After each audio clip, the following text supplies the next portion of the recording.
আমার পকেট মেরে 5 টাকা চুরি করে নিয়েছে, আমি তোমাকে একটু সার্চ করবো? আমার বয়ফ্রেন্ডকে দেখে কি তোমার পকেট মার মনে হচ্ছে? পার্সটা না পেলে মায়ের ওষুধ কিনতে পারবো না, একটু দেখুন না। এই দেখি বলতো, পূজা, এই দেখো, এটা কি তোমার পার্স? হ্যাঁ হ্যাঁ, এটাই তো আমার পার্স। ধন্যবাদ দিদি। ছাড়ো, চলো পূজা।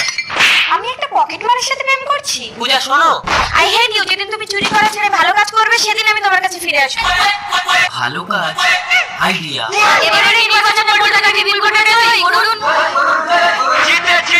পল্টু বাবু, আপনি তো ভোটে জিতে গেছেন, আপনার পার্টির ছেলেরা আমার ফুটপাতের দোকানটা ভেঙে দিচ্ছে। আমি ভীষণ গরিব, দয়া করে আপনার পার্টির ছেলেদের একটু ফোন করে বলুন না আমার দোকানটা যাতে না ভাঙে। ঠিক আছে, আপনি 1 লাখ টাকা জোগাড় করুন, আমি আমার দলের ছেলেদের ফোন করে বলে দেবো ওরা আপনার দোকান ভাঙবে। কি গো, চলো ভাঙে ভাঙুক, আমাদের তো অত টাকা নেই। পল্টু এরা কারা? কি জানি। বাবা, পল্টু কি বললো? 1 লাখ টাকা চেয়েছে। পূজা,